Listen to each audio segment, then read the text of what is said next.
Muy buenas noches, bienvenidos y bienvenida nuevamente a este programa de Notiderecho Marino, noticia de Venezuela con una perspectiva de los derechos humanos y un segmento sobre Aprende con Marino, aprende más sobre tus derechos, sobre las instituciones y los procedimientos. Hoy tendremos un invitado especial, el abogado y defensor de derechos humanos Ali Daniels, quien nos estará profundizando sobre lo que hemos venido hablando a lo largo de esta semana acerca del derecho a la justicia, el derecho humano a la justicia. El día lunes tuvimos como invitado al abogado penalista Joel García. Ayer estuvimos desarrollando lo que tiene que ver con el artículo 26 de la Constitución, los principios que están establecidos ahí, el artículo 27, el artículo 49 de nuestra Constitución.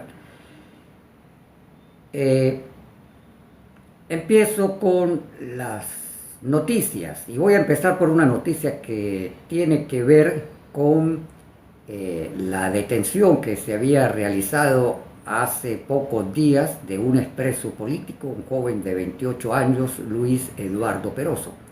Bueno, Luis Eduardo Peroso estuvo detenido por funcionarios de la Policía Nacional Bolivariana, fue presentado ante tribunales y se le concedió una libertad restringida, una libertad condicional con régimen de presentación, y desafortunadamente seguimos con esta práctica no solo de detenciones arbitrarias, sino de excarcelar a las personas y no darles libertad plena, más cuando él no había cometido ningún tipo de delito que justificara su detención. Bienvenidos y bienvenidas a todas las personas que se han venido conectando. Ya dentro de poco voy a ver si ya tenemos conectado a nuestro amigo Ali Daniel para yo invitarlo. Como dije, va a ser hoy nuestro invitado. Dos situaciones se presentaron en el país, bueno, no en el país, fuera de nuestras fronteras, pero relacionadas con derechos humanos en Venezuela. La primera tiene que ver con una audiencia que se celebró en la Corte Interamericana de Derechos Humanos en un caso que se denomina Chirino Salamanca. Este caso tiene que ver con 14 funcionarios de Polichacao que fueron detenidos en el año 2018. En sus testimonios expresados hoy, ellos indicaron, entre otras cosas muy graves, que fueron sometidos a tortura, varios de ellos. Pero hubo un señalamiento muy particular por la jerarquía de la persona a quien señalan estuvo en las prácticas de tortura. Se trata del general Gustavo González López, actual ministro de la Defensa, a quien señalaron los testigos estuvo involucrado en las prácticas de tortura, algo muy grave, que deberá investigar la defensora del pueblo. Recordemos que, de acuerdo a la ley para prevenir y sancionar la tortura, es la Defensoría del Pueblo quien preside la Comisión Nacional contra la Tortura. Y de oficio debería abrir la Defensora del Pueblo a través de la Comisión Nacional contra la Tortura estas denuncias que se realizaron hoy. Voy con una otra noticia. Permítame un momento ver si ya tenemos a nuestro amigo Ali para invitarlo a que se conecte. Un minuto, por favor, antes de continuar.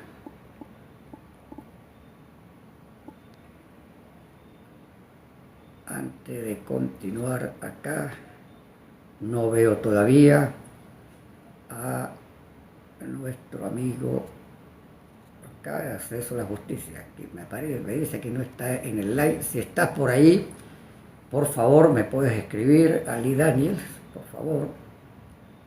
Si está, vamos a seguir revisando acá, si está Ali Daniel. Bueno, sigo con las noticias. y tiene que ver con un debate que se desarrolló hoy del Consejo Permanente de la Organización de Estados Americanos. El Consejo Permanente es una de las instancias de la OEA. Ahí se debatió sobre la situación de derechos humanos. La Comisión Interamericana de Derechos Humanos expuso cómo está viendo la actual situación de derechos humanos en el país. Indicó la Comisión Interamericana que continúan graves violaciones de derechos humanos, detenciones arbitrarias, desapariciones forzadas. Aprovecho para recordar que continúa en situación de desaparición forzada el estudiante de la UCB, Faustino Hermoso.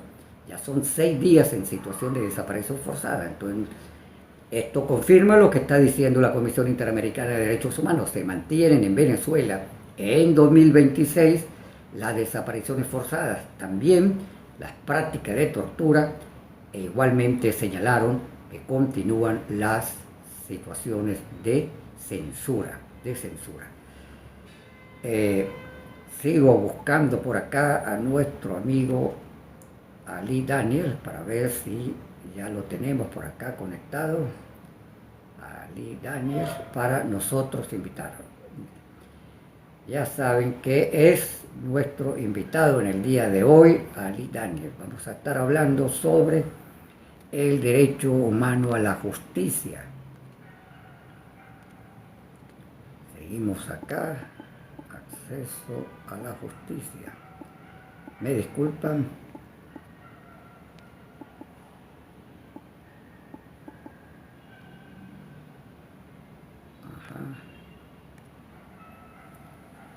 Aquí no me aparece todavía acceso a la justicia.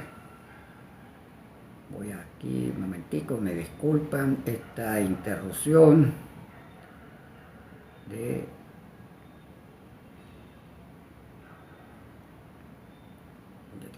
siempre tengo que explicar que tengo la mirada hacia abajo porque hago este programa desde mi teléfono.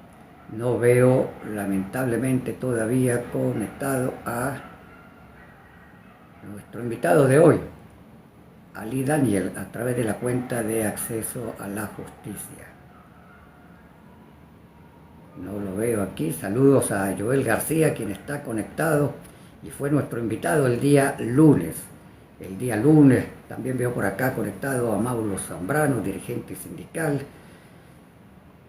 Bueno, sigo con las noticias mientras que vemos si podemos conectar a nuestro amigo Ali Daniel. Bueno, hace pocos días, el 30 de abril, hubo un anuncio donde no hubo aumento de salario, lo que hubo fue aumento en los bonos. Frente a un país que tiene una situación de incremento constante del costo de la vida. Ayer decía que más de 611% la acumulación de la inflación desde abril del 2025 al 2026. Bueno, hoy el Observatorio del Gasto Público del CEDICE nos indica que la canasta básica en Venezuela está en $1.616. $1.616 la canasta básica. Ya había dicho semanas atrás que la canasta alimentaria está por encima de los $600, 676. Creo que era la cifra que indiqué semanas atrás.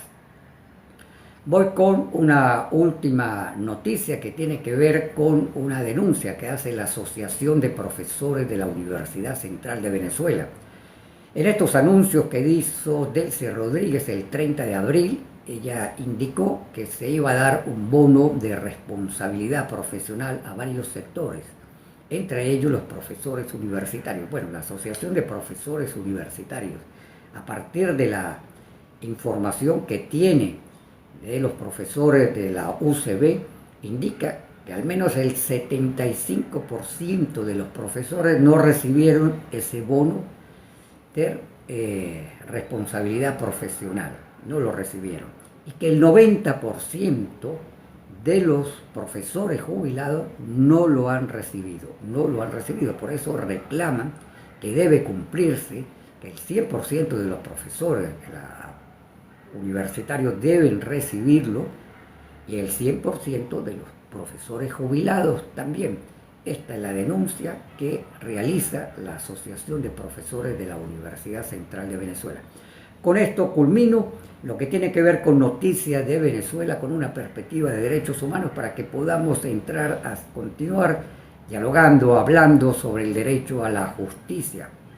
Mi nombre, como ya lo he indicado en otros programas, es Marino Alvarado Betancourt, soy abogado, soy activista de derechos humanos. Recuerde que si usted tiene algún comentario, tiene alguna pregunta, y en la medida que lo pueda yo responder o alguno de los invitados que tenga, como hoy el abogado Ali Daniel, que ya voy a revisar otra vez si lo tenemos conectado para que podamos dialogar con él sobre el derecho humano a la justicia.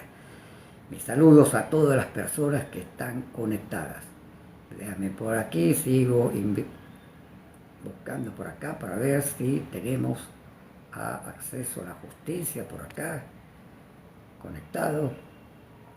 Vamos a ver, seguimos aquí indagando, buscar acceso a la justicia.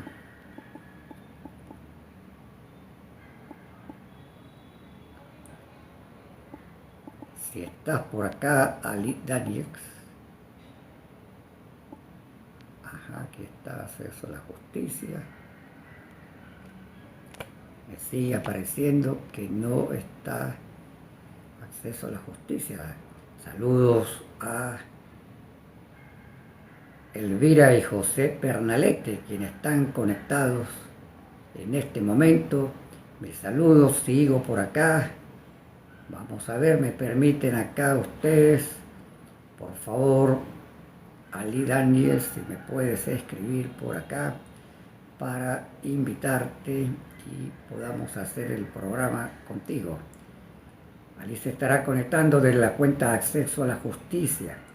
Sigan las cuentas de Acceso a la Justicia, de Instagram, de la cuenta de X, si usted quiere estar informado al día, estar al día sobre la situación de la justicia en nuestro país. Qué mejor que seguir las cuentas de Acceso a la Justicia. Usted necesita consultar algunas sentencias. Bueno, en la página web del Acceso a la Justicia usted va a conseguir no solamente las sentencias, sino que también va a conseguir los comentarios sobre algunas de las sentencias. Sigo por acá. Hay que decir que nuestro amigo Ali Daniel por primera vez iba a participar en un live por TikTok. Maneja otras cuentas sociales, pero la de TikTok no mucho. Vamos a tener paciencia, pero la idea es que podamos hablar. Vamos a volver aquí a buscar a nuestro amigo Ali Daniel de Acceso a la Justicia, que no me aparece todavía conectado. Acceso a la Justicia, no me aparece todavía por acá conectado. Vamos a ver si me puede mandar un mensaje nuestro amigo Ali para poderlo conectar. Bueno, hoy vamos a continuar hablando entonces del derecho a la justicia, mientras que logramos tener aquí a nuestro amigo Ali Daniels. Ali Daniels, no lo veo acá. Bueno, ayer estuve hablando de los artículos 26 y 27 de la Constitución, del cual también hizo mención nuestro amigo abogado Joel García el día lunes. Hoy quiero hablar del artículo 49 de la Constitución, que te garantiza a ti como ciudadano varios derechos.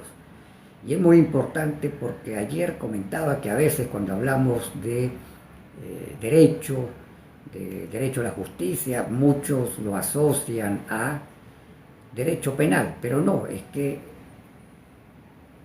la justicia tiene que ver con muchos aspectos de nuestra vida cotidiana, una situación sucesoral donde hay que hacer una partición de bienes, un reclamo de pensión alimentaria, a una pareja que no está cumpliendo su obligación, una situación que tenga que ver con inquilinato, bueno, los reclamos laborales, todo esto tiene que ver con el derecho al acceso a la justicia. El artículo 49 de la Constitución es muy claro cuando dice que el debido proceso se aplicará a todas las actuaciones judiciales y administrativas, muy importante. En los procedimientos administrativos se debe garantizar el debido proceso. Eso es un derecho, no solamente en el sistema de justicia, sino en los procedimientos administrativos. Eso lo explicaba, por ejemplo, cuando estuve hablando de los procedimientos ante las inspectorías del trabajo, donde también es muy importante que se mantenga el derecho a la defensa, el debido proceso, la celeridad, la justicia expedita, todos estos principios que están establecidos en el artículo 26 se deben aplicar también en los procedimientos administrativos. Voy a seguir aquí buscando a nuestro amigo Ali Daniel para ver si... Mis saludos a todas las personas que se han venido conectando de distintas partes del país. También veo aquí conexiones desde Chile y de Colombia. Mis saludos a quienes están fuera de nuestras fronteras en ese esfuerzo por poder conectarse, por poder consolidarse en sus respectivos países. Sigo buscando aquí a nuestro amigo Ali Daniel de Acceso a la Justicia para ver si podemos conectar a Ali Daniel. Acceso a la Justicia. No me aparece todavía, me dice que no está en el live Acceso a la Justicia. Si no está, no lo puedo lamentablemente conectar, tampoco por acá lo veo. No lo veo, Acceso a la Justicia. Bueno, vamos a continuar acá. Sigo saludando a todas las personas que se han venido conectando desde distintos estados. Veo personas conectadas desde el estado Táchira, Apure, por acá veo estado Lara. Ya sabe que si tienen algún comentario o alguna pregunta, ustedes la pueden realizar. Varios colegas abogados están conectados. Mis saludos. Ayer hablé de la importancia que los consejos de los colegios de abogados puedan estar participando en estas consultas que se están abriendo, particularmente la que tiene que ver con la consulta de reforma al sistema penal, que es hasta ahora la que se ha abierto. Sigo hablando sobre el derecho a la justicia. Todavía vamos a tener paciencia, mucha paciencia. Ya dije que nuestro amigo Ali Daniel apenas está empezando a conocer cómo es este proceso de los programas en vivo que podemos hacer por TikTok. Entonces, sigamos hablando sobre el derecho a la justicia, el artículo 49 de nuestra Constitución.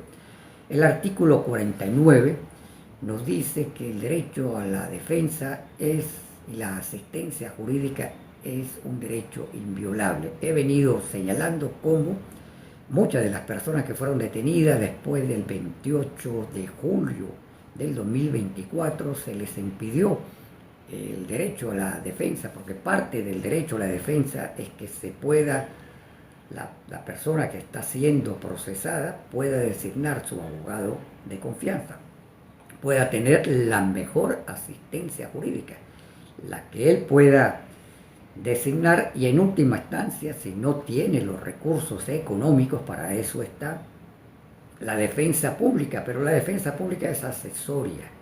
Lo principal, lo que está establecido en nuestra Constitución, es que toda persona tenga el derecho a designar su abogado de confianza. Eso es clave, eso es importante.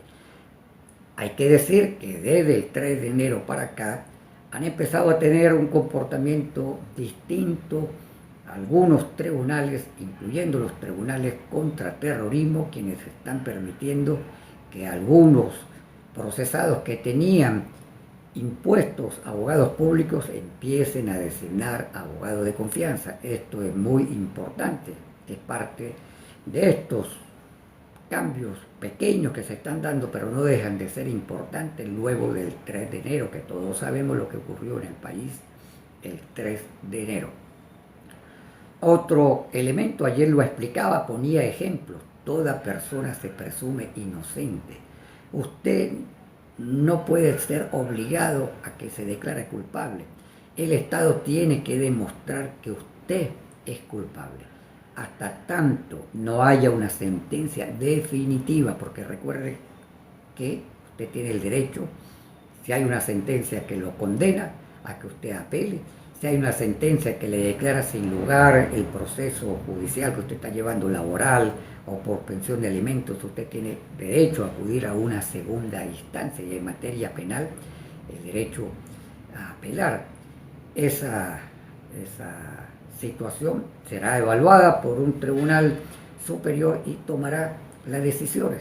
Pero hasta que no haya sentencia definitiva que quede ya definitivamente que usted es culpable, usted siempre debe ser considerado como persona inocente, que se presume inocente, aún teniendo en primera instancia una condenatoria. Eso es muy importante. Ponía el caso de el preso Roné Álvarez, como fue condenado, apeló y al final se pudo demostrar, o el Estado no pudo demostrar su culpabilidad, porque no le corresponde a la persona demostrar su inocencia. Si usted se presume inocente, el Estado debe demostrar que usted es culpable, y al final para que pueda haber una sentencia.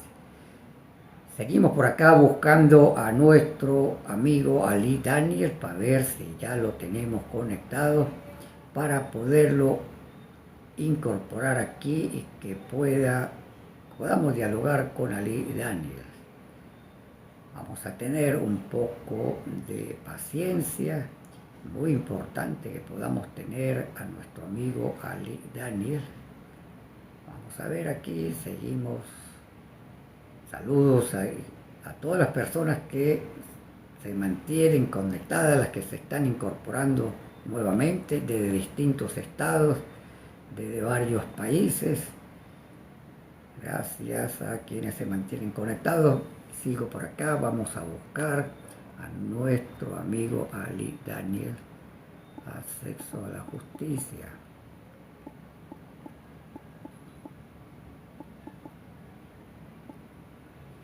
Para ver si los podemos conectar. Acceso a la justicia, me sigue apareciendo que no está conectado acceso a la justicia. No me aparece aquí todavía Ali Daniel. Lamentable, ojalá todavía tenemos posibilidad de tenerlo aquí. Pero bueno, vamos a seguir conversando con ustedes sobre el derecho humano a la justicia. Ayer indicaba que hay una mala práctica de algunos abogados litigantes en materia penal de querer inducir a personas a que asuman su responsabilidad cuando ellos mismos le dicen: mira, es que yo no cometí ningún delito, yo no tengo por qué declararme culpable, pero lamentablemente no solamente jueces, fiscales, sino también algunos colegas inducen a que las personas asuman responsabilidad sobre hechos en los cuales no han participado, no pueden ser condenados, y hay que mantener la firmeza. Yo soy inocente hasta que usted demuestre mi culpabilidad. Otro elemento que es importante tiene que ver con toda persona tiene que ser juzgada por sus jueces naturales. Hay que decir que se dio un paso hace pocos años cuando, con una reforma que se dio de la ley orgánica de justicia militar, se prohibió que los civiles fuesen juzgados en justicia militar. Por muchos años, pero por décadas, se juzgaron en tribunales militares a civiles, cuando la propia Constitución ya establece que la justicia militar debe ser para militares. Afortunadamente hubo un desarrollo legislativo que tomó en cuenta además sentencias de la Corte Interamericana de Derechos Humanos, opiniones del Comité de Derechos Humanos de Naciones Unidas, opiniones también y decisiones de la Comisión Interamericana de Derechos Humanos que establecieron desde hace muchos años, en una sentencia en los años 90 de la Corte Interamericana de Derechos Humanos, que tenía que ver con unos presuntos guerrilleros que fueron juzgados en la justicia militar en el Perú, que la Corte Interamericana indicó que los civiles no pueden ser juzgados en tribunales militares. Solo pueden ser juzgados en tribunales militares por hechos cometidos en servicio militares, porque incluso los militares retirados no son militares, son civiles y deben ser juzgados por tribunales civiles. Hay algunos militares que han dado la pelea dentro de los procesos penales para que ellos sean juzgados en tribunales civiles. Hay que decirlo también, algunos militares retirados han buscado reivindicar que sean juzgados en tribunales militares, sobre todo cuando tienen alta jerarquía, tenientes coroneles, generales, pero no, les corresponde tribunales civiles, un militar retirado es civil, y un civil no puede ser juzgado en tribunales militares. Como dije, afortunadamente hubo una reforma, creo que hace 3 años, del Código Orgánico de Justicia Militar, y ahí se estableció que los civiles no pueden ser juzgados en tribunales militares. Eso es muy importante, muy importante. Otro elemento que tenemos que tomar en cuenta y que está vinculado a los artículos 26 y 27, que tiene que ver con el derecho a la defensa, es que yo debo tener el tiempo suficiente, las garantías suficientes para poder acceder al expediente, para saber de qué se me acusa. Tiene que haber claridad de qué delito se me acusa. ¿Cómo puedo hacer una buena defensa si no sé con claridad en qué delito se me acusa? En los procesos, por ejemplo, contra terrorismo, muchos abogados han denunciado que, y además presos políticos han denunciado que no se les permitió acceder a los expedientes. Ni siquiera hubo defensores públicos. Fui testigo de una conversación con defensores públicos en los cuales dijeron que ni siquiera ellos a veces tenían oportunidad de acceder al expediente. ¿Cómo garantiza un abogado privado que ha sido designado por una persona procesada que se haga una buena defensa si no puede acceder al expediente? ¿Cómo garantiza un abogado público una buena defensa si tampoco se le permite acceder al expediente? Tengo 12 mensajes nuevos por acá.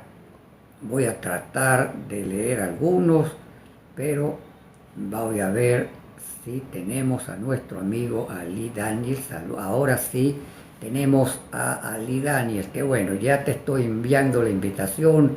Ali, ya sabes, apenas te llegue la invitación, tú le das a aceptar y te tenemos. Qué bueno, ya tenemos a nuestro amigo Ali Daniel. Ya le mandé la invitación. Vamos a ver si logramos invitar los saludos a Carlos Julio Rojas, expreso político, comunicador social. Te vuelvo a enviar la invitación. Ali, invitación enviada, debes darle a aceptar cuando te mande la invitación.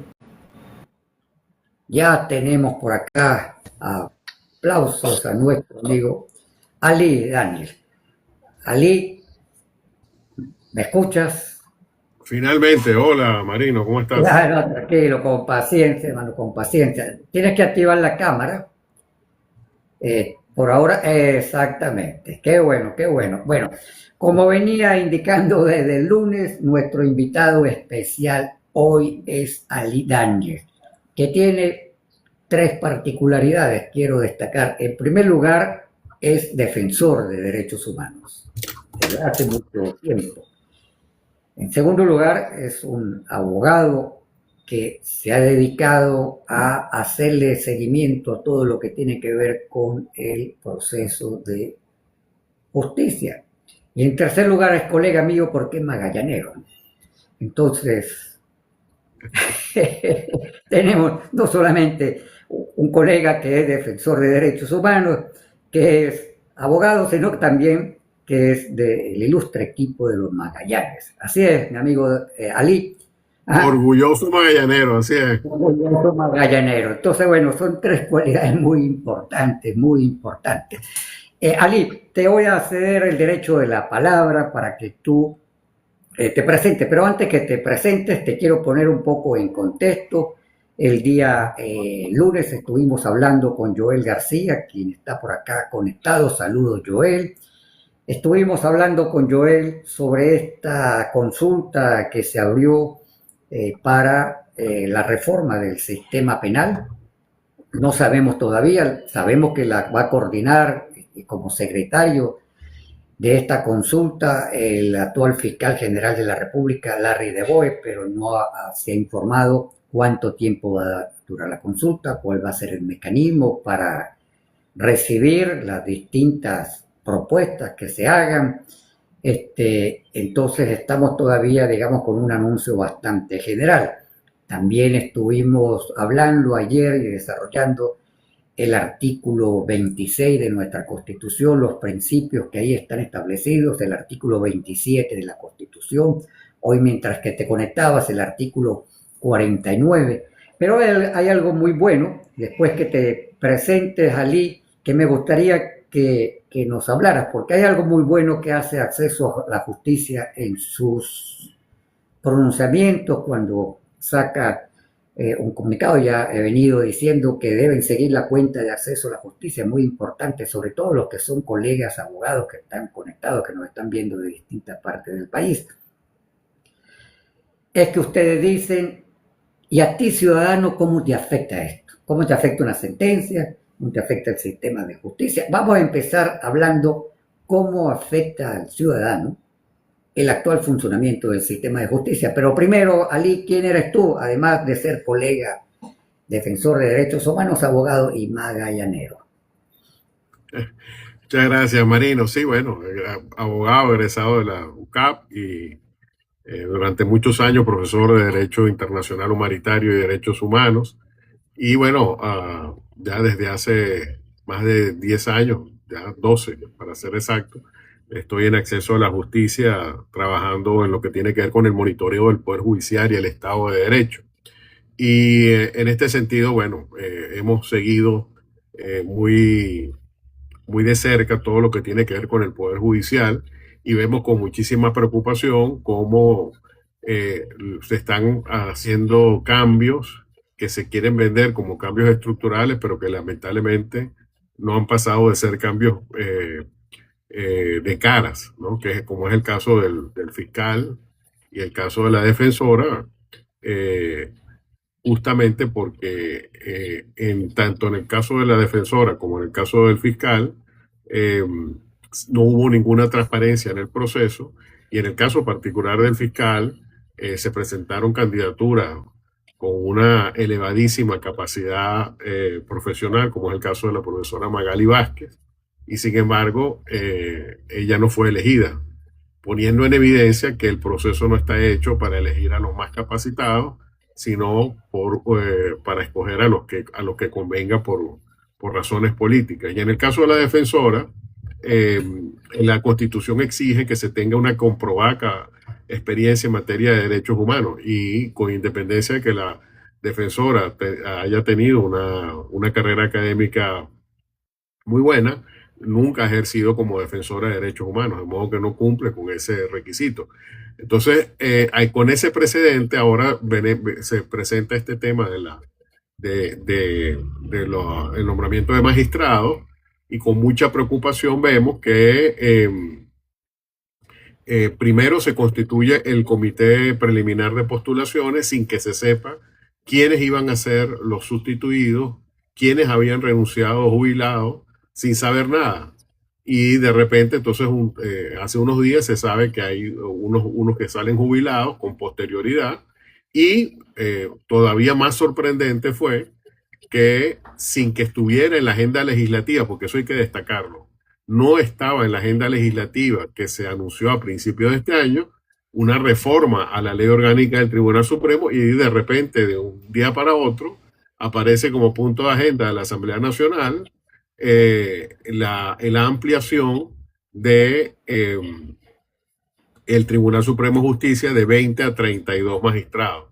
Este sería la cuarta vez que se cambia el número de magistrados, porque la primera vez fue en el 2004, luego en el 2000, perdón, la tercera vez, luego se volvió a cambiar en el 2022 y ahora se cambiaría por tercera vez a 32. Y quisiera señalar que ya pasamos 18 años con 32 magistrados y sin que eso generase ningún cambio, ni de más eficiencia, ni de más transparencia, porque al final el problema del Poder Judicial no es un tema de un número, es un tema de imparcialidad e independencia. Hasta que no tengamos jueces imparciales e independientes, esto no va a cambiar.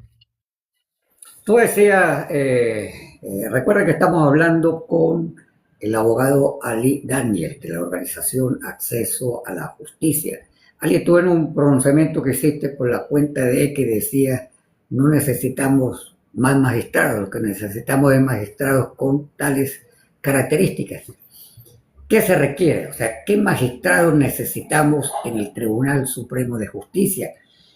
¿Y qué importancia tiene que esos magistrados reúnan esas características? ¿Cómo eso le puede interesar al estudiante, al obrero, a la persona que trabaja en el sector público y que en algún momento, bueno, va a tener que acudir al sistema de justicia para defender sus intereses, para los colectivos, porque quisiera que explicaras también un poco, lo he venido explicando, en algún momento que expliquemos esto de los intereses colectivos y difusos y por qué no le interesa solamente a un individuo, sino a colectivos les interesa que la justicia funcione bien y también a toda la población porque la Constitución dice que podemos defender nuestros intereses colectivos y difusos. Por lo tanto, el tema de justicia es un tema del día a día nuestro.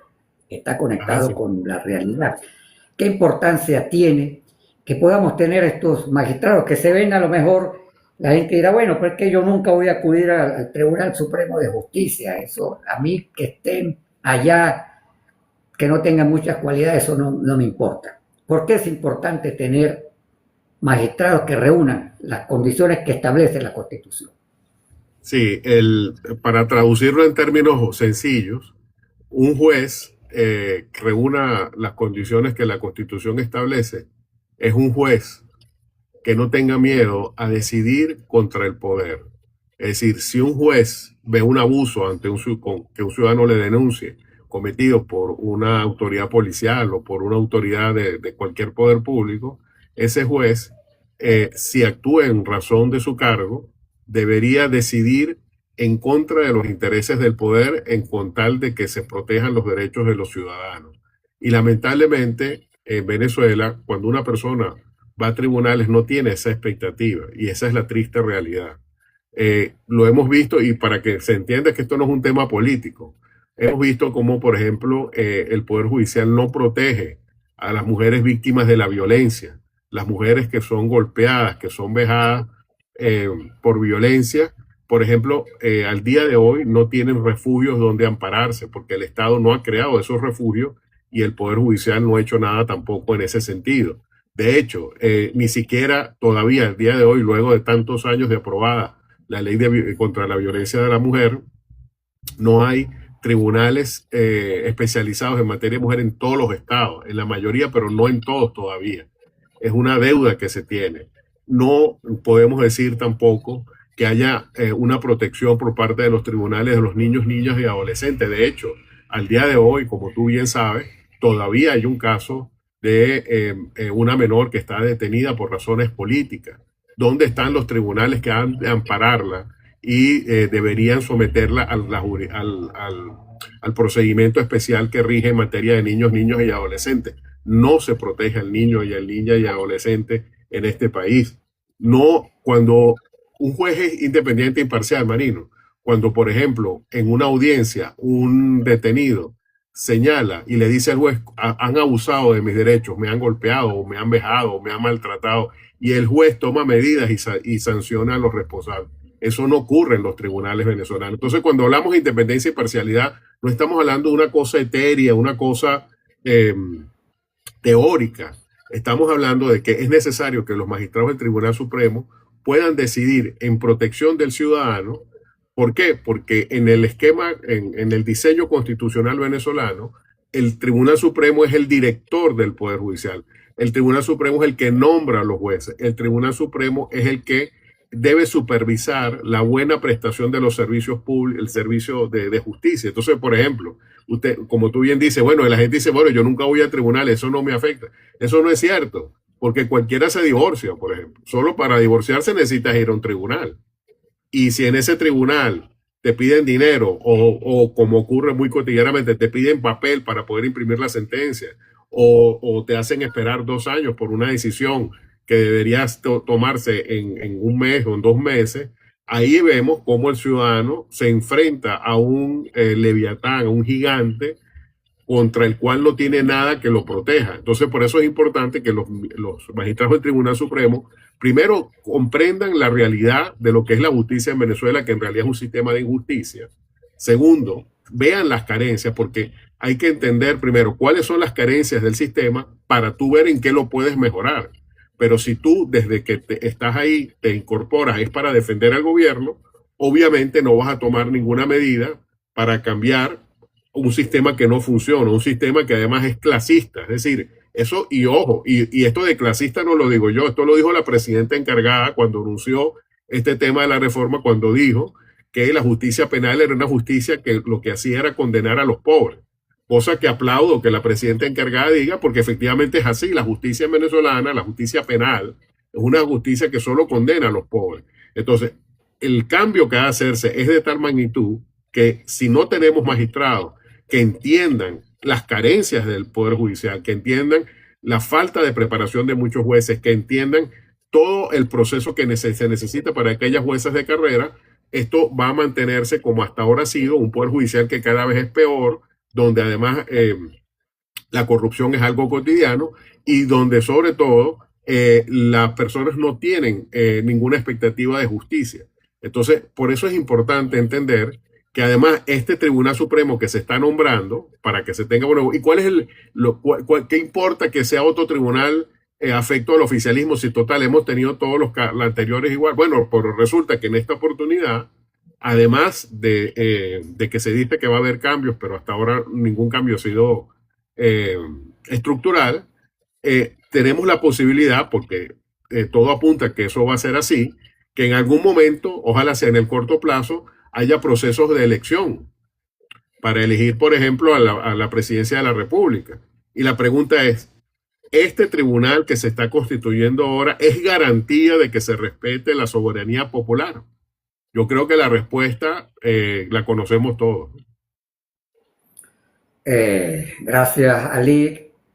Para quienes se han conectado últimamente, estamos hablando con el abogado Ali Daniels de la organización Acceso a la Justicia. Ali, bueno, amigo Edward, escríbeme si te quieres conectar a la transmisión y te paso la invitación. Ali, se está hablando de una consulta que tiene que ver con la reforma al sistema penal. Estamos hablando también que se va a reformar la ley orgánica del Tribunal Supremo de Justicia, muy probablemente al final se van a incrementar los magistrados de 20 a 32, como ya lo explicabas.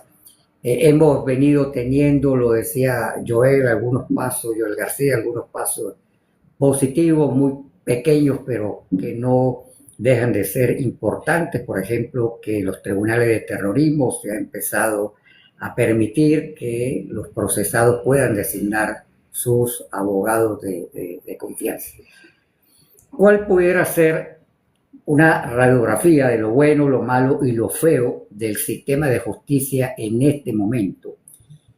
¿Y qué debería implementarse, no solo en justicia penal, qué debería implementarse para que el ciudadano pueda disfrutar de una justicia que sea eficiente, transparente, expedita, que no esté sometida a formalismos como lo establece la Constitución, estos principios que están establecidos, que por cierto explicaba que estos principios surgieron además de una lucha de la sociedad civil en los años 90, finales de los años 90, con la denominada Alianza Social por la Justicia, y se logró que estos principios quedaran finalmente en nuestra Constitución. ¿Qué hay que hacer para que tengamos una mejor justicia de acuerdo al trabajo que de acceso a la justicia se hace, de acuerdo a tu experiencia también profesional? ¿Qué pasos concretos crees tú que deben darse y debemos exigir nosotros los ciudadanos a quienes dirigen el país para que tengamos mejor justicia? Sí, bueno, lo primero decir que esta consulta que se anunció, hasta ahora no sabemos a quién ha consultado. Ya por ahí tenemos un problema, porque si se va a reformar la justicia, la consulta debería abarcar a las universidades, a las ONGs de derechos humanos, a las organizaciones, por ejemplo, que trabajan por los derechos de las mujeres, de los compañeros del colectivo LGBTI, de las organizaciones que trabajan con personas detenidas, etcétera, etcétera. Y hasta donde yo sé, por los contactos que tenemos con esas organizaciones, no ha habido ningún contacto con ellas. Tampoco ha habido, hasta donde sabemos, contacto con los colegios profesionales, con los colegios de abogados, con las universidades autónomas, con las universidades privadas.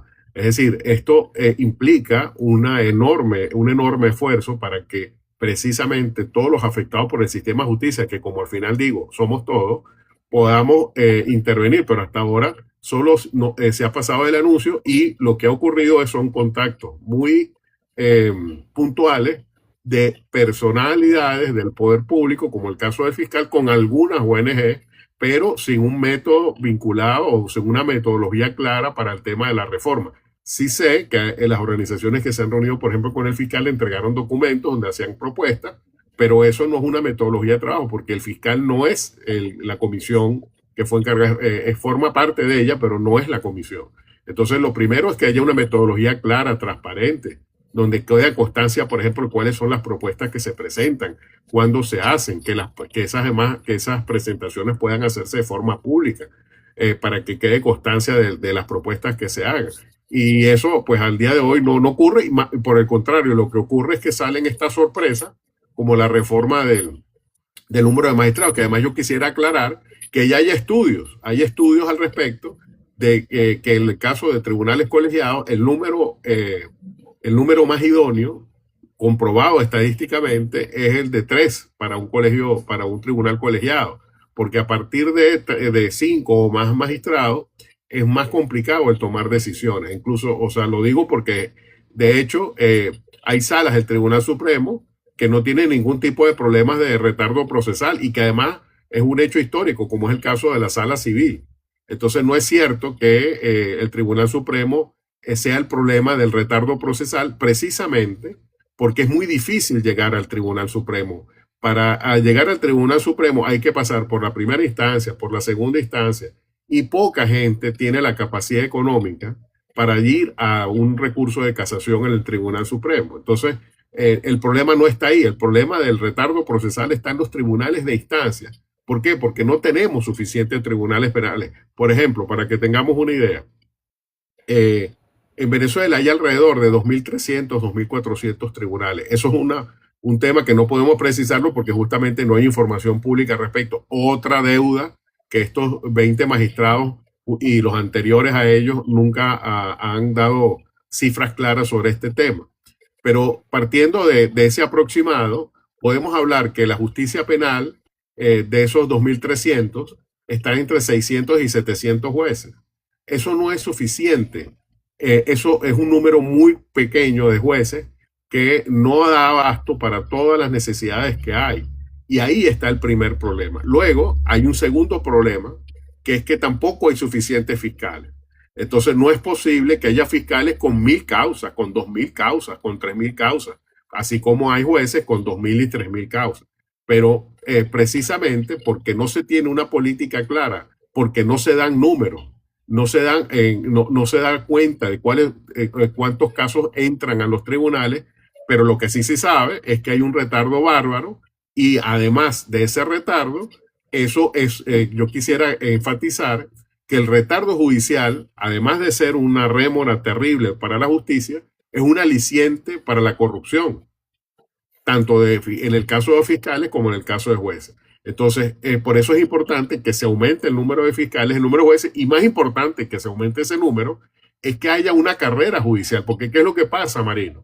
Si aquí un fiscal o un juez toma una decisión que no le gusta al Tribunal Supremo, no le gusta al poder, ese fiscal o ese juez que puede ser despedido de un día para otro, sin ningún problema, sin procedimiento y sin ningún tipo de explicación. Lo que le llega es un oficio donde se dice se deja sin efecto su nombramiento, sin mayor procedimiento y sin que la persona sepa siquiera por qué la despidieron. Entonces, claro, por eso es que la justicia, y por eso en Acceso a la Justicia hemos afirmado que en Venezuela los jueces no juzgan, los jueces obedecen. Y eso es el primer problema que hay que atacar. Y como ven, nada de lo que he dicho, nada de lo que he dicho, ni el número de jueces, ni que haya carrera judicial, ni que haya concursos públicos de oposición, nada de eso se soluciona teniendo más o menos magistrados en el Tribunal Supremo de Justicia. Que se le dé acceso al expediente a las personas, que se les permita nombrar defensores privados, que se les permita sacar copias de los expedientes, que se permita que se prohíba que se le pidan insumos como papel o tóner a las personas. Nada de eso depende de que haya 20, 30, 100 o 1000 magistrados en el Tribunal Supremo. Depende de políticas públicas que protejan al ciudadano y de jueces que no tengan miedo de decidir contra los abusos del poder. Gracias, Ali. Estamos conversando con Ali Daniels, abogado, defensor de derechos humanos, integrante de la organización Acceso a la Justicia. Mis saludos a quienes se han conectado recientemente. Por aquí vi al abogado Ángel Navas, saludos a los colegas, varios abogados conectados también. Estoy viendo a algunos seguidores que tenemos acá constantes desde Chile, Perú. Saludos te mandan Ali también. Seguimos aquí. Recuerden que si tienen preguntas, comentarios, ustedes pueden hacerlo en la medida en que podamos responderles sus preguntas, se las responderemos, sus comentarios serán leídos, cualquiera sea el comentario que hagan. Dos asuntos, Ali, que me parece que sería bueno que pudiéramos tratar para nuestro público que está en este momento conectado. Por un lado, tiene que ver con lo que ha venido ocurriendo en términos de que los procesos judiciales se tardan mucho en cualquier área de los procesos judiciales, procesos mercantiles, civiles, laborales, algunos eternos. Por ejemplo, hablábamos con comité de víctimas de las ejecuciones extrajudiciales y nos decían cómo hay casos que tienen 20 años donde las madres están buscando que se haga justicia. 20 años. Para hablar solo de un caso que tiene que ver con que funcionarios policiales de manera arbitraria le quitaron la vida a una persona. Hay casos laborales, yo nombraba y decía que tuve la oportunidad hace ya unos 2 o 3 años de conversar con un juez laboral que llegó un momento que prácticamente no había juicios laborales porque, bueno, la mayoría de los procesos laborales iban vinculados al tema de despidos y bueno, y con la inamovilidad se están canalizando por la vía de las inspectorías del trabajo y prestaciones sociales. Y con el salario que tenemos, ¿quién va a demandar por prestaciones sociales para recibir $30 de prestaciones sociales? Y empezaron los jueces a sacar casos que tenían muchísimos años, pero muchísimos, 25 años de un caso. Dos, quisiera, Ali, que nos comentara de esa investigación. He hecho comentario acá, muy importante que ustedes hicieron del estudio de los amparos y particularmente los habeas corpus. ¿Qué fue lo que ustedes descubrieron en esa investigación? ¿Cómo eso afecta al ciudadano? Que como digo, siempre me gusta cuando Acceso a la Justicia dice, y a ti, ciudadano, ¿cómo te afecta esta situación? Bueno, me gustaría que, porque parte de lo que he venido comentando desde el día lunes tiene que ver con lo que está ocurriendo con los habeas corpus, y puse ejemplos muy concretos, que no se reciben, que uno va a la sala constitucional y no actúan tampoco. Entonces, háblanos también de esa investigación. Estos dos elementos, lo que tiene que ver con el enorme retardo procesal y dos, esa investigación muy importante que ustedes hicieron sobre los habeas corpus. Sí, el tema del retardo procesal es muy complejo, no porque sea difícil de entender, es decir, un juicio no puede durar eternamente. El tema es que hay muchas manifestaciones de ese retardo. En el caso del derecho penal, es lo que tú dices, juicios que duran 5, 10 años o más. En acceso a la justicia, por ejemplo, a nosotros nos tocó analizar una sentencia de un caso que venía de la dictadura de Pérez Jiménez y que se dictó ya incluso cuando la persona que había sido objeto de la investigación había fallecido. A ese grado de retraso estamos hablando.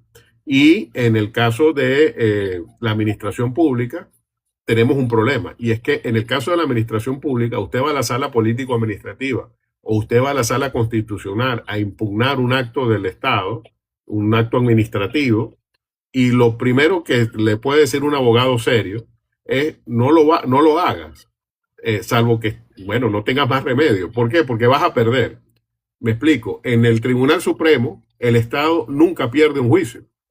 El Estado, sobre todo lo que tiene que ver con actos administrativos, nunca ha perdido un juicio desde hace, yo no recuerdo cuántos años.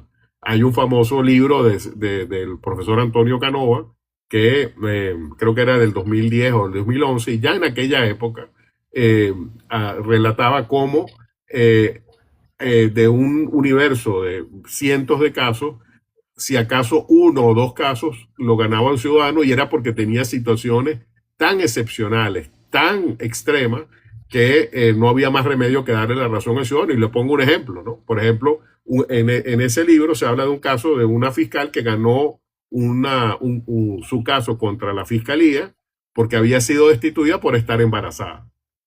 Entonces ahí no le queda más remedio al tribunal que darle la razón a la persona, porque demostró primero que estaba embarazada y segundo que la habían despedido.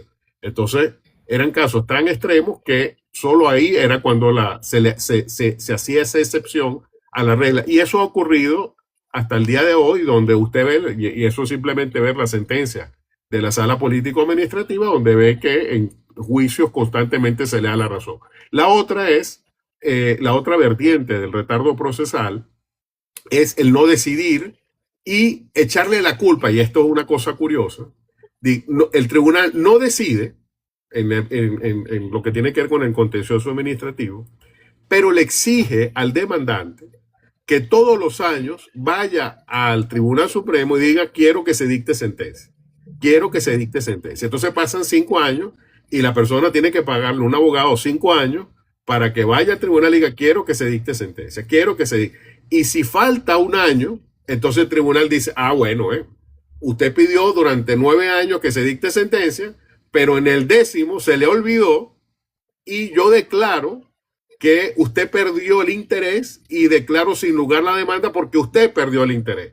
Entonces date cuenta cómo se invierte. Esto es una cosa surrealista, kafkiana. Es decir, el tribunal es el que no decide, es el que tiene un retraso de 10 años o más, y porque tú no tuviste dinero para pagarle durante 10 años al abogado para que pidiera que se dictara sentencia, la culpa es tuya. Y se declara, en la sentencia dice: el que perdió el juicio fuiste tú porque perdiste el interés, porque no me dijiste durante no sé cuántos años que tenía que dictar sentencia. Entonces lo que quiero es que se vea lo perverso en que se convirtió el sistema de justicia, que además de que no decide, le echa la culpa al ciudadano por su falta de decisión, ¿no? Entonces, y esto además en casos donde la administración pública está vinculada y donde hay intereses públicos involucrados. Entonces, y por otro lado está el caso de los casos que están vinculados a temas políticos, donde el retardo procesal obedece a otras razones. Ya no es porque sean muchos casos o pocos casos, sino porque el juez, como justamente puede ser despedido de un día para otro, si no recibe instrucciones no hace nada. Entonces, esa es la otra causa del retardo procesal. Es decir, si el juez, mira, si a mí no me dice, y esto, como tú bien sabes, Marino, tenemos no uno, sino cientos de testimonios de personas detenidas, objeto de juicios por razones políticas, a los que los jueces directamente le dicen, mira, es que yo no puedo hacer nada porque no me han dicho qué es lo que se debe hacer en tu caso, si debo continuar, si no debo continuar. Entonces, esa es otra razón del retardo procesal, que los tribunales, hasta que no les dicen qué es lo que tienen que hacer, ellos no hacen nada por temor a que puedan ser destituidos por hacer algo que puede entenderse como que no es un acto de lealtad al poder. Entonces, como ves, el tema del retardo tiene muchas implicaciones y en la justicia de primera instancia es además el volumen, ¿no? Los tribunales están abarrotados y ahí es donde nace también la otra razón del retardo procesal. Cuando tienes un juez con 3.000 juicios, obviamente ese juez no va a darse abasto para eso y ahí es donde sale el aliciente para la corrupción. Dice, bueno, si quieren que decida más rápido, ustedes saben. Entonces, lamentablemente, son tantas las causas del retardo procesal y de la injusticia que viene con ella, que si no se tiene magistrados que entiendan esta problemática, no lo vamos a poder ver. Y por otro lado, cuando hay esta colisión entre derechos ciudadanos y los intereses del poder, tenemos otro problema, porque como tú bien sabes, por ejemplo, aquí tuvimos procesos de hiperinflación, donde trabajadores hacían reclamos y en la sala de casación social, por ejemplo, decían, bueno, hay un retardo en el pago de las prestaciones, aunque la hiperinflación era de 1000%, no, páguese los intereses del Banco Central de Venezuela, que eran de 2 dígitos, porque no se reconocía que había una hiperinflación. Si aquí hubiese habido un Tribunal Supremo autónomo, se hubiese dicho, indéxese de acuerdo con la realidad de la inflación, y así el trabajador hubiera obtenido el pago que le correspondía de manera justa. Por eso digo que sí tiene que ver con la realidad, porque todos hemos hecho algún reclamo alguna vez de carácter laboral, todos hemos tenido amigos que han tenido problemas de carácter laboral, y cuando va un juez y dice, páguesele 10 bolívares o 20 bolívares o 30 bolívares, que uno dice, bueno, el pago ni siquiera justifica la impresión de la sentencia que dice que eso se debe que pagar. Y por eso es importante que la justicia sea independiente, porque si no pasan injusticias como esta, como yo una vez tuve un caso hace muchos años de una fiscal que pasó parecido al caso del profesor Canova, que fue despedida estando embarazada, se ganó el caso porque se demostró que había sido despedida, estaba embarazada, y ¿sabes cuánto fue la liquidación? Ella con los bolívares que le pagaron compró $50. Luego de más de 20 años en el Ministerio Público. La Entonces, injusticia por eso que de la necesitamos justicia. una justicia imparcial e independiente. Mis saludos a todos los que se han venido conectando de distintas partes del país, de otros países también. Quiero indicar que el programa generalmente allí lo transmito máximo en 1 hora, pero como te conectaste tarde y hay muchas personas conectadas, vamos a llevarlo hasta las 9:15. Nos quedan 12 minutos de programa. Vamos a sacarle provecho a estos 12 minutos de programa. Y vamos a hablar de esa investigación que ustedes hicieron sobre los amparos, porque he venido hablando que el artículo 27 de la Constitución nos da el derecho a ampararnos para la defensa de nuestros derechos, de nuestros intereses, los colectivos, los difusos. Y bueno, ¿cuál es la realidad? ¿En qué estamos en cuanto a lo que dice la Constitución, lo que dice la Ley Orgánica de Amparo, lo que dice la ley especial que tiene que ver con el habeas corpus y la realidad?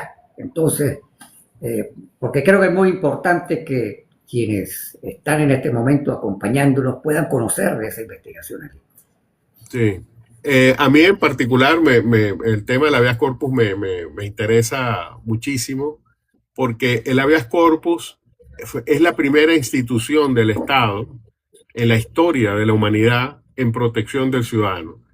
En la historia del habeas corpus se remonta nada más y nada menos a la Carta Magna Inglesa de 1215, cuando se estableció por primera vez el derecho que tenía todo ciudadano de ante una decisión, una detención arbitraria, solicitar que un juez se pronunciase sobre la legalidad o no de esa detención. En aquel momento no podía hablarse de un derecho humano porque era una conquista de los nobles sobre el rey, que luego se fue expandiendo con la Revolución Gloriosa posterior del siglo XVII inglés al resto de la sociedad. Y luego en la Revolución Francesa tuvo ya más carácter universal. Pero fue el inicio de una lucha contra el poder. Es decir, ante la arbitrariedad de una detención arbitraria, valga la redundancia, el ciudadano decía, bueno, está bien, yo estoy detenido, pero yo quiero que un juez examine mi caso. Esa es la base del habeas corpus. Que yo quiero que una persona independiente e imparcial diga si esta detención está pegada a derecho o no. En eso, como lo digo para los que nos escuchan y no son abogados, bueno, eso es un habeas corpus. No es que la persona salga libre, es que un juez conozca de esa detención y la califique como legal o ilegal.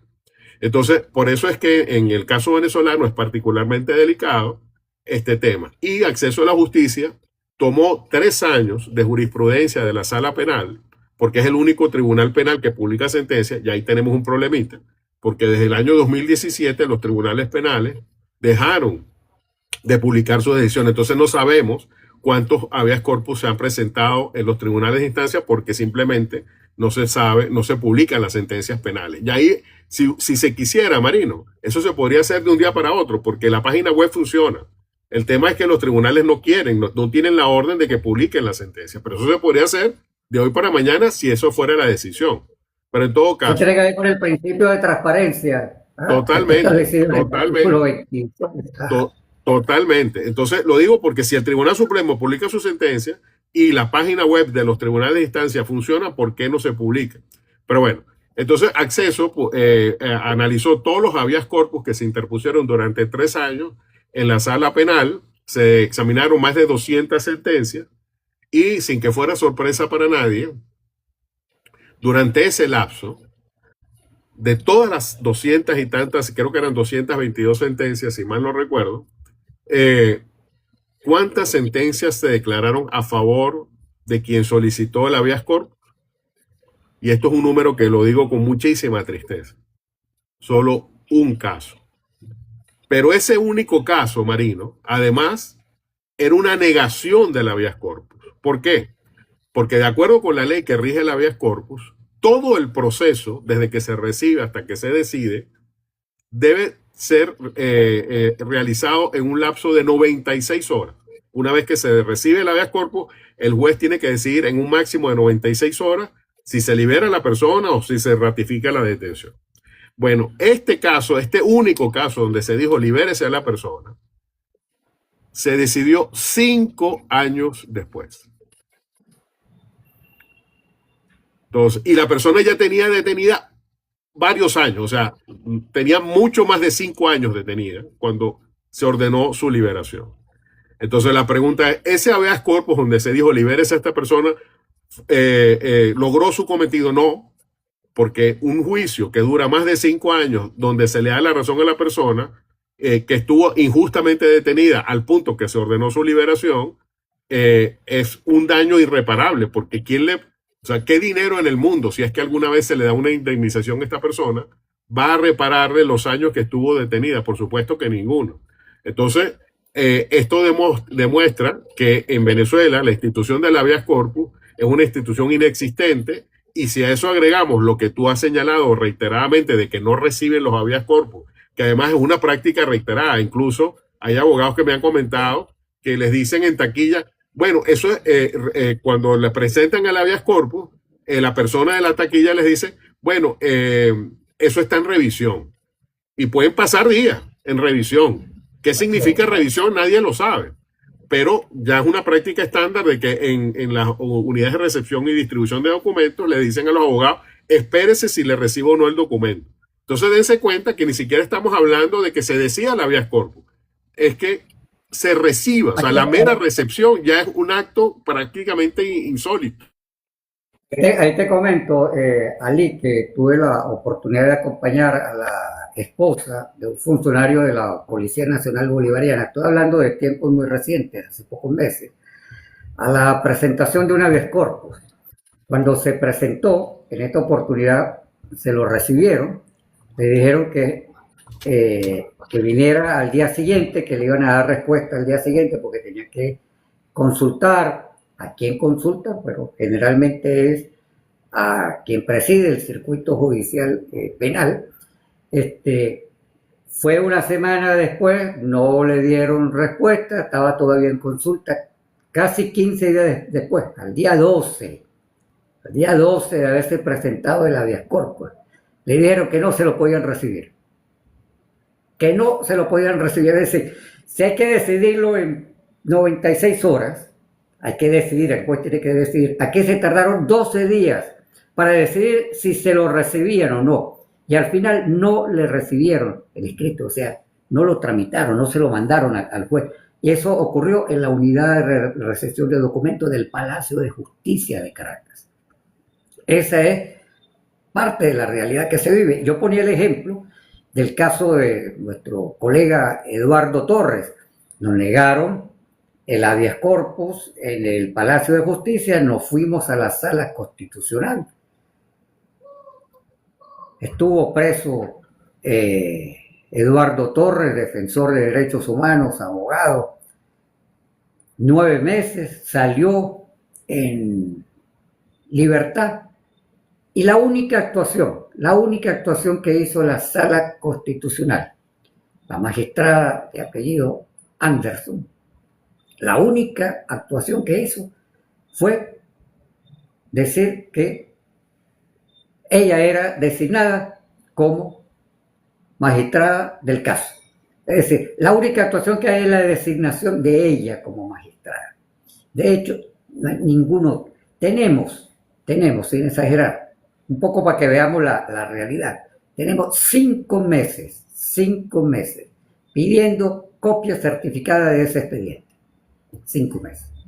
No nos han dado la copia certificada del expediente. Hoy fuimos una vez más a pedir copia certificada y copia simple del expediente. No nos han dado la copia certificada. Es decir, ni siquiera eso que es un trámite administrativo. Agarrar el expediente, sacarle copia, sellarlo, declarar que se va a otorgar la copia certificada. No nos han dado la copia certificada. Así estamos de mal. Por eso es que no podemos normalizar. Lo decía Joel García, no podemos normalizar lo que no es normal. Por eso, ¿y eso se solucionaría con 32 magistrados o con 50 magistrados? Claro que no. No tiene nada que ver.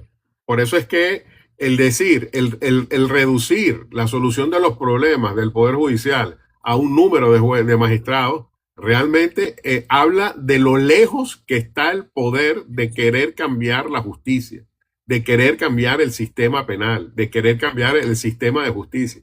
Porque la realidad es que incluso cuando a mí me dicen la palabra Palacio de Justicia, yo tiemblo. Porque si hay una palabra que no le hace justicia a ese edificio, es la palabra palacio.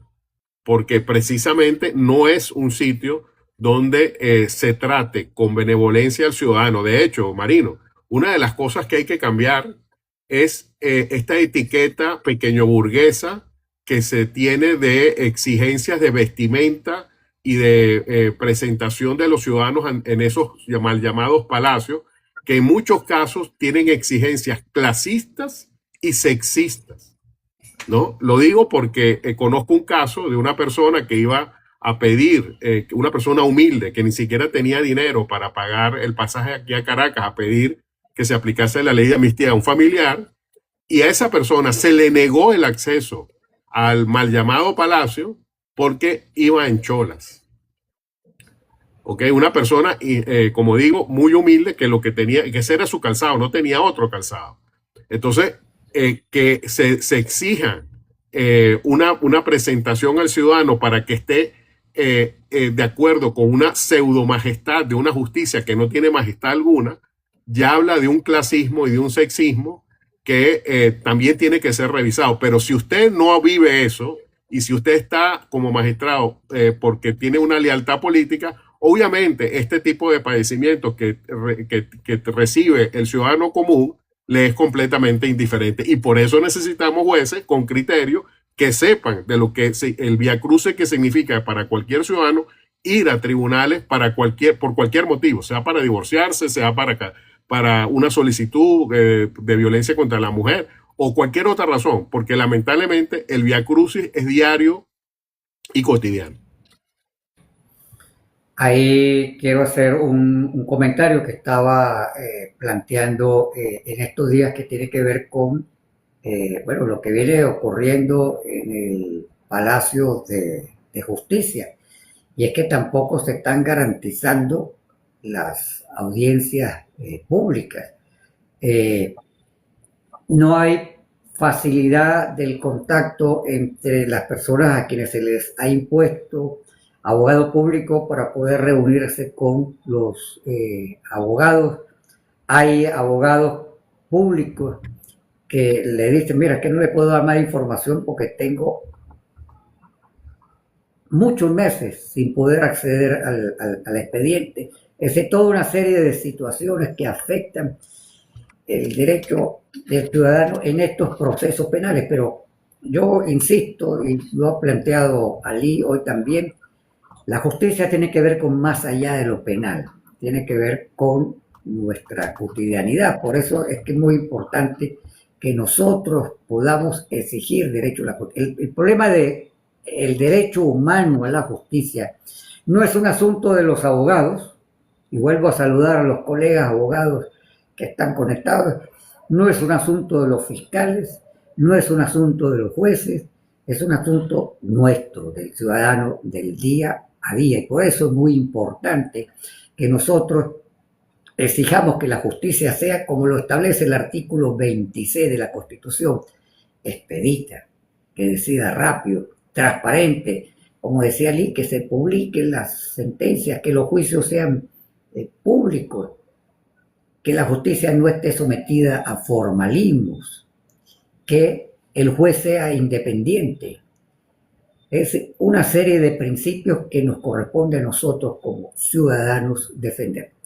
Ali, ya terminando, un último mensaje que tú le quieras dar a nuestra audiencia, tus redes sociales, las redes sociales de acceso a la justicia. Saludos a Laura, si está por acá conectada. Y finalmente, ¿qué plantearías tú ya como punto central del mensaje al ciudadano sobre lo que debería ser el papel ciudadano frente al sistema de justicia? Sí, bueno, pese a todo, quisiera destacar el papel de la sociedad civil que a lo largo de todos estos 27 años ha estado denunciando, y sobre todo el papel de las víctimas y los familiares de las víctimas, que pese al temor, pese a la intimidación, pese a todo el aparato represivo en su contra, nunca dejaron de denunciar las violaciones de derechos humanos y exigir justicia. Entonces, eso quisiera hacer un reconocimiento a las asociaciones de víctimas que con tanta valentía han actuado y continúan actuando en favor de la justicia. Y eso justamente nos habla de que sí hay una sociedad a la que le importa la justicia, que sí hay una sociedad que está pidiendo cambios y que no va a descansar hasta obtener un sistema que le dé respuestas, un sistema que proteja a los niños, niñas y adolescentes, un sistema que proteja a las mujeres víctimas de violencia, un sistema que reconozca los derechos del colectivo LGBTI, un sistema que finalmente diga, yo le prohíbo a un funcionario que haga algo. Tú sabes, hace tantos años que yo no sé de una sentencia donde un juez le prohíba a un funcionario hacer algo.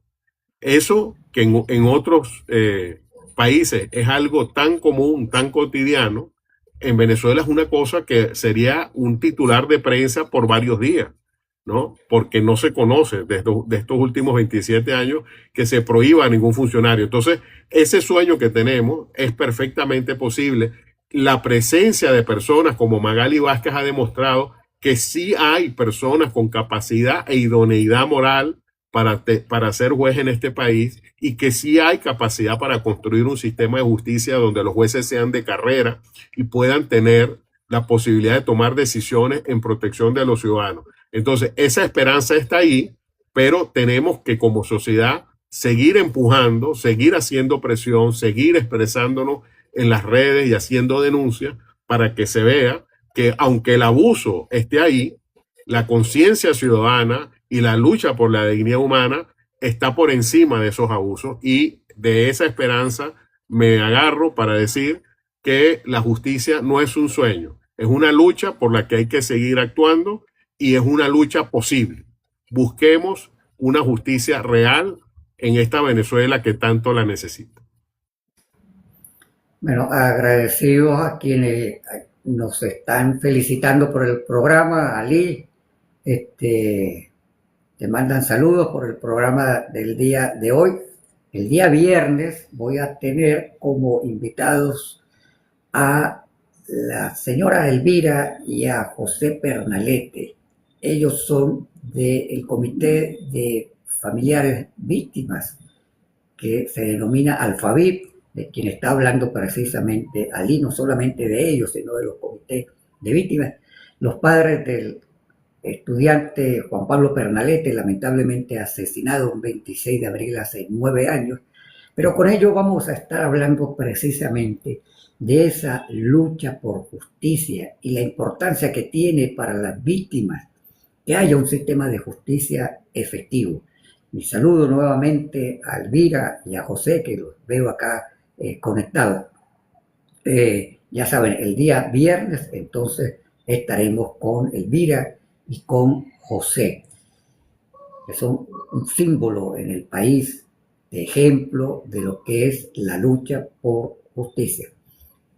Ali Daniels, tus redes sociales, las redes de acceso a la justicia. Yo le hago mucha propaganda. Sí, la red de acceso en X es @acceso a justicia, y en el resto de redes tenemos en TikTok, tenemos en Facebook, en Instagram, es acceso a la justicia. Ahí constantemente estamos mandando información, y bueno, la idea es que un ciudadano informado es un ciudadano que no puede ser engañado ni objeto de abusos con tanta facilidad como quien no conoce sus derechos ni las maneras de poder defenderse. Gracias. Gracias, Ali, por tu participación. Bueno, ya tu experiencia en el primer live aquí en TikTok. Mañana, nuevamente a las 8, el Notiderecho Marino y el segmento de Aprende con Marino. Aprende que sobre tus derechos los conozcan más, porque tú los conoces. Yo lo que busco es que los conozcan más, conozcan las instituciones, conozcan los procedimientos para exigir tus derechos y para defenderlos. Dos caras de la misma moneda: exigir derechos y defender nuestros derechos. Nos vemos mañana a las 8 en punto. Mis redes sociales, por la cuenta de TikTok, tengo 2 por TikTok. Esta, Notiderecho Marino, lo invito y la invito a seguirme. La otra cuenta, m.alvarado, en Instagram, marino.alvarado, en la cuenta de X o Twitter, @marinoalvarado.